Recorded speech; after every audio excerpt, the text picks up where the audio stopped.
31শে জানুয়ারি শনিবার দিন সকালবেলা আমি আমার বাড়ির সব কাজকর্ম যেমন রোজকার করি, এদের খাবার দেওয়া, ঘর গোছানো, বাগান ঝাড় দেওয়া, স্নান করা, পুজো দেওয়া।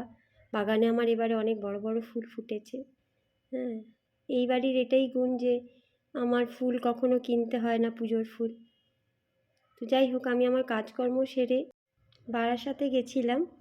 ওখানে একটি অফিসে একটা ট্রাস্টের কাজে, আমার ট্রাস্টটা যে লিগ্যাল ডকুমেন্টস তৈরি করবে সেই কাজটার ব্যাপারে একটা মিটিং ছিল ছোটো মতন। তো সেখানে গেলাম। তারপর ওখানেই একটা ছেলে আমার বাড়িতে ড্রাইভিংয়ে জব করবে বলে সে ফেসবুকে যোগাযোগ করেছিল। সে থাকে মধ্যমগ্রামে।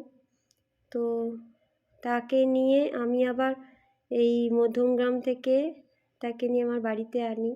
তার সাথে বেশ অনেকক্ষণ কথাবার্তা হয়। সে আমার কুকুর টুকুরদের দেখে, ছাদের ঘরটর দেখে।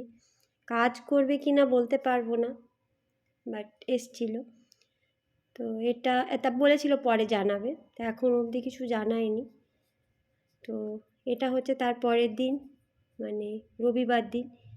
রবিবার দিনটা আমার খুব ডাল গেছে। রবিবার দিন বাইরে বেরিয়েছিলাম, আমার গানের ক্লাসে গেছিলাম। যেতে গিয়ে দেখি যে সবাই এত সেজে গুজে, সব বাচ্চা বাচ্চা ছেলে মেয়েরা ঘুরে বেড়াচ্ছে। তো কেন জানি না ওই দিনটা আমার খুব খারাপ গেছে। মন মেজাজ আমার একদমই ভালো ছিল না। গানের ক্লাসেও আমি খুব ভালো করে মন দিয়ে গান করতে পারিনি বা কিছু, ভালো লাগছিল না সেদিন। মিমির কথা খুব মনে পড়ছিল, মিমিকে খুব মিস করছিলাম। 2-3বার মিমির সাথে ফোন করার পরে তারপর মিমির সাথে একটু কথাও হয়। কেন জানি না আমার সেদিন একদম ভালো লাগছিল না। তো গানের ক্লাসে কিছুটা মানে মন মেজাজ সেদিন পুরো দিনটাই এত খারাপ গেছে, বাড়িতে এসে আর আমার কিছু ব্লগিং বা কিছু করার আমার ইচ্ছে হয়নি। চারপাশে এত লোকজন, এত মানুষ, এত ভিড়, তার মধ্যে মনে হচ্ছিল নিজে যেন খুব একা। 1 ফেব্রুয়ারিটা এইভাবেই কেটে গেল। আজকে 2 ফেব্রুয়ারি। সকালবেলা উঠে আবার আমি নিজেকে খুব ফ্রেশ ফিল করছি। আমি এখানে হলুদ বেটেছি, কাঁচা হলুদ বেটেছি। মা প্রত্যেক বছর সরস্বতী পুজোর দিন সকালবেলা কাঁচা হলুদের সাথে সর্ষের তেল মিশিয়ে গায়ে লাগিয়ে স্নান করতে বলতো। তো আজকে আমি সেটাই করেছি। তার সাথে আমার সকালবেলা যে রুটিন, আমার drinks, health drinks, detox drinks যাই বলেন আপনারা, আমলকি, কাঁচা হলুদ আর আদার পেস্ট সাথে মধু মিশিয়ে সেটা খেলাম। খেয়ে দিয়ে স্নান টান করে সকালবেলা আজকে আমি সেরকম বাড়ির কোনো কাজই করিনি।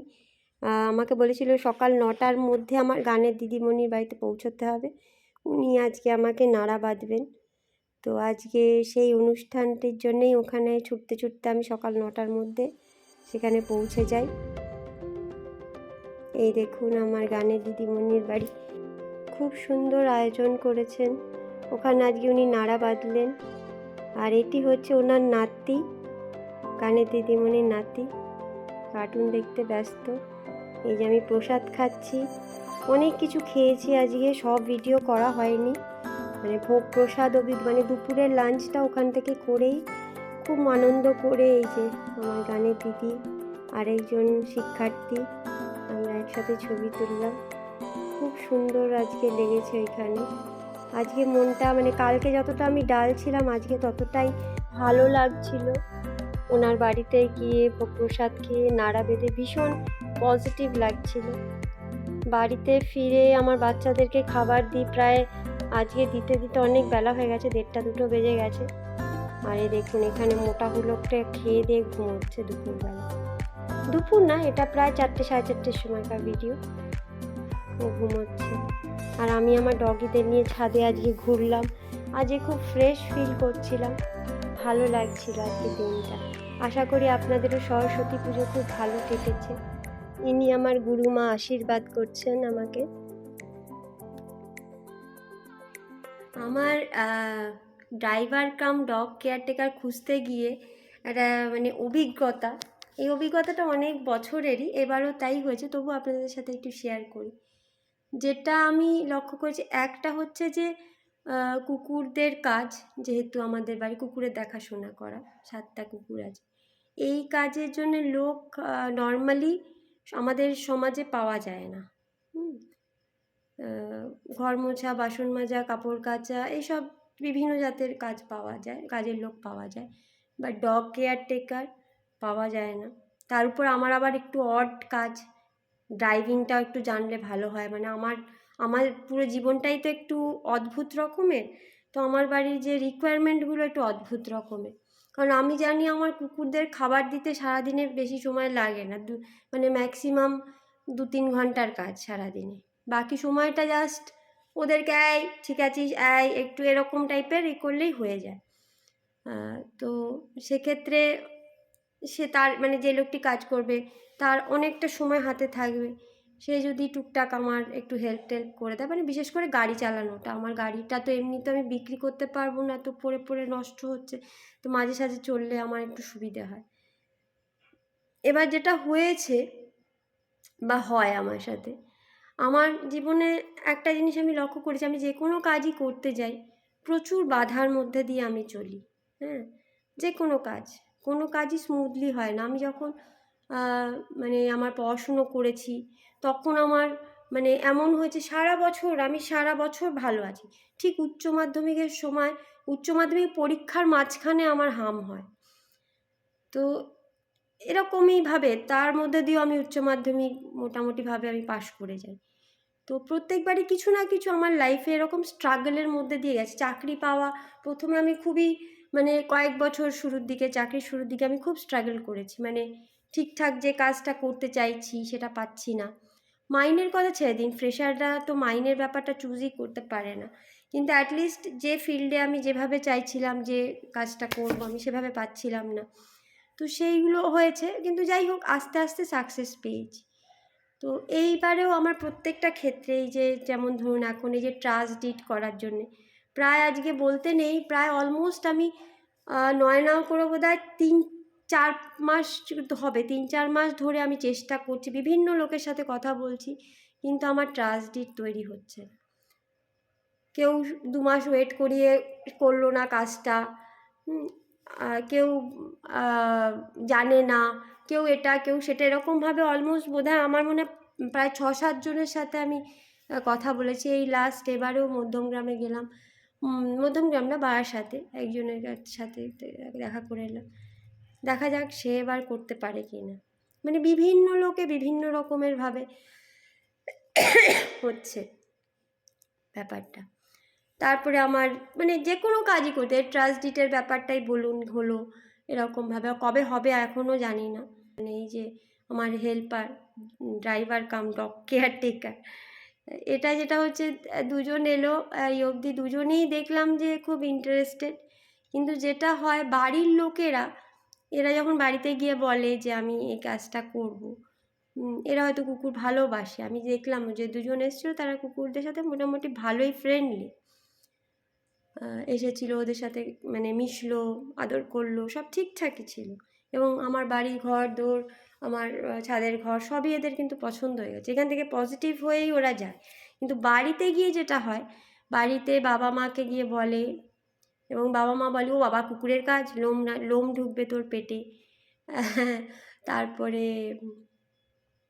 কামড়ে দেবে, এসব বিভিন্ন ধরনের কথাবার্তা বলে। তাই এবারে যে ছেলেটি এসছে আমি ওকে বলেছি তোমার বাড়িতে বাবা মা কী বলেছে? বলছে হ্যাঁ মা তো বারণ করেছে, বলছে পেটে লোম ঢুকবে। তাই আমি বললাম তোমার দাঁতগুলো দেখে তো বোঝা যাচ্ছে যে তুমি ওই সব গুটকা খৈনি এসব খাও, তো এটা কি মা বারণ করে না? এটা শোনো মায়ের কথা, মদও তো খাও। যদি আমি বলেছি আমার বাড়িতে কাজ করলে তুমি মদ পুরো বর্জিত, তো হাসছে।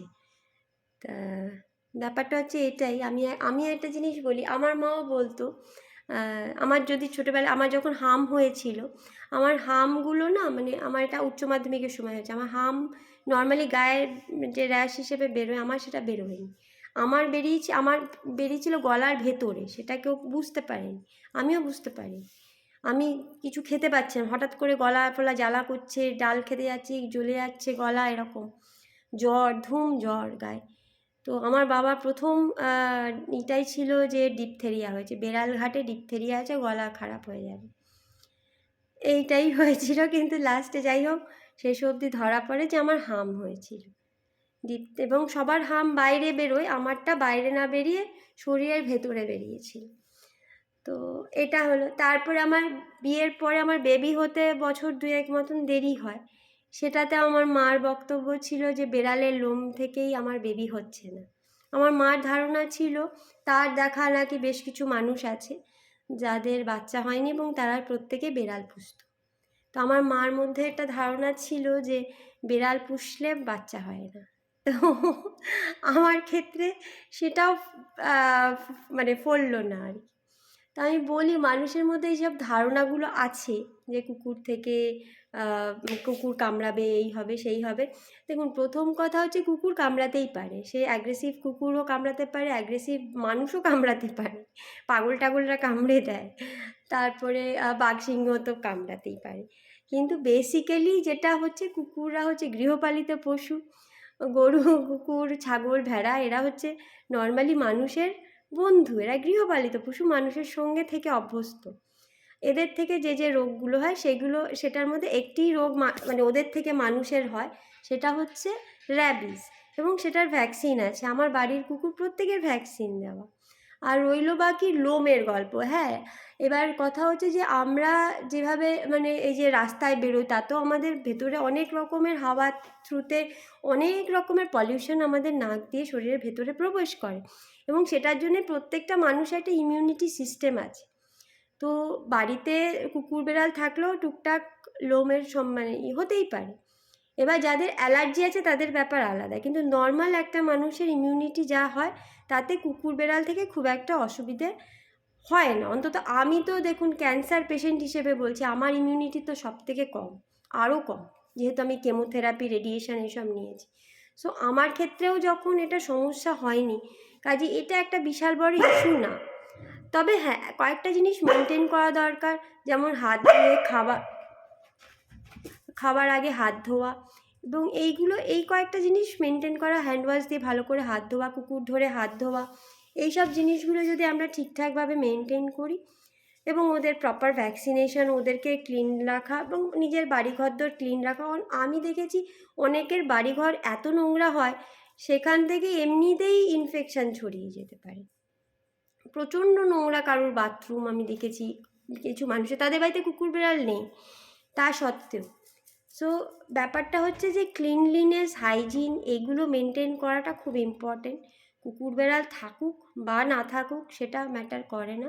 আর হাত ধোয়া, নিজের যে বেসিক হাইজিন, এগুলো মেনটেন করলেই হয়ে যায়। বাট আমাদের সমাজের একটা বিশাল যে ধারণাগুলো রয়েছে, স্টিরিওটাইপ ধারণা, তাকে ব্রেক করে একজন হেল্পার পাওয়াটা আমার পক্ষে ভীষণ কঠিন। আর এমনিতেও আমার ভাগ্যগতভাবেও আমার সব কিছু স্ট্রাগল করেই পেতে হয়, তো এটাও আমাকে স্ট্রাগল করতে হবে।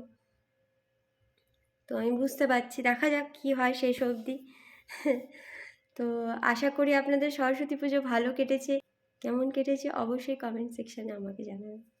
তো আজকের মতো এইটুকুই। নমস্কার, শুভরাত্রি।